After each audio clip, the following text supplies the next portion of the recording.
Dialogue is not accepted. Yes. If the government, well, the so-called Republic, if they don't want to dialogue with you, what next? Yes. The way forward is that for the first time in the history of this struggle, the matter of the complaints of Southern Cameroon have entered the United Nations Club. You know, the United Nations, headquartered in New York, has created regional unions. You have, for example, the European Union, which takes up issues concerning Europe. You have the African Union, which considers matters pertaining to Africa. And all sovereign states in Africa belong to the African Union. They even have a constitution. Article 4B of that constitution stipulates that because of the haphazard manner in which Africa was shared by imperial powers, each sovereign African state should respect the boundaries handed to it at independence. So, if La République is headstrong and refuses to dialogue, to the extent to which this recommendation of the African Commission has been endorsed by the summit of the heads of state and governments of the African Union, which is a decentralized arm of the United Nations, we will go to the African Union and say, look, we were never part of La République du Cameroun when they got their independence. The African Commission has recommended that we dialogue with them to address constitutional issues, one of which is our status in any sort of federation that they claim to have.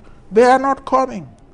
To the extent to which we were entitled in our own right to sovereign independence, we want to exercise that right, and we request you as a decentralized arm of the United Nations to take our petition to the appropriate organ, perhaps the Security Council, and say that these people want their independence and we want it. So that's your next plan of action? Yes, that is it. So I don't How much time are you giving La République?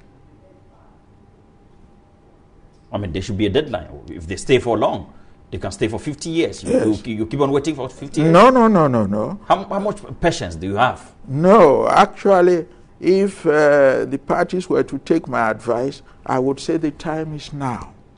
This is the time after 1 year since the decision was passed by an international tribunal and La République has not reacted. I said this is the time to apply through the African Union to table our matter before the United Nations for the sovereign independence of Southern Cameroon. All right, Mola and Njoh Litumbe, we're about to come to the end of the interview. But before we go, as you know very well, the head of state Paul Biya is expected to visit the Northwest Regional Headquarters, Bamenda, anytime from now. The date is not yet official. Will you welcome him? Well, if he is coming to announce or to make a confession of his sins of omission, I would welcome him. If it is merely to show that he has military might and can keep Southern Cameroon under subjugation for many years to come, he will not receive my approval. He will not be welcome. Do you think that visit is going to have any impact? It may not have any physical impact because in these matters, it will require international diplomacy. I think Southern Cameroons are on the right track now that their matter has entered the UN circle. And having entered the UN circle, there is no need for warfare. It's to pursue it logically. And I am confident in my own mind that the way things are going, Southern Cameroon will be free. So it's meaningless for you, the visit? Yes, I mean, I don't see what he's coming to do in Bamenda. in the face of an international tribunal which have said dialogue with Southern Cameroonians, address constitutional issues under our auspices, address them. Then if he behaves then as a gentleman, because to err is human, he could say, I'm very sorry, I misunderstood this whole thing. Now I am ready to make amends. He will be very welcome in Bamenda. But if he is visiting Bamenda in order to show the strength of his military might... I'm asking you this question because some of those who are involved in this struggle have made it clear in a communique that they don't want him to visit Bamenda. Yes, but I will not say that outright. I will say that if he is coming to try and make amends for his manifold sins of omission, then he will be welcome in Bamenda, because to err is human, to forgive divine. Mola, Njoh, Litumbe, I've spent a wonderful time talking with you. We've come to the end of the interview. Thank you for your time. Thank you for asking me to come.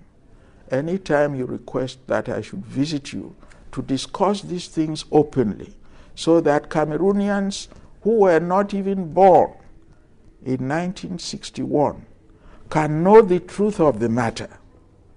I am delighted that you asked me to come here today, in which I have made certain salient points, that the so-called Federal Constitution of Cameroon, which was supposed to be the joining instrument of Southern Cameroon and La République du Cameroun, was a fake. It was merely La République du Cameroun which changed its name and dragged Southern Cameroon by the tail and have colonized us ever since. Thank you once again, Mr. Litumbe. Thank you. And thank you, Ade, for watching Top Stories tonight. And please keep on writing to us at topstories42@yahoo.com. We'd like to hear from you as usual, and thank you so much. Many of you who have been writing to us out there, thank you for your recommendations and comments. I will be with you again next Sunday, same time on Equinox Television. Have a wonderful time watching our programs. Mola, it was a pleasure.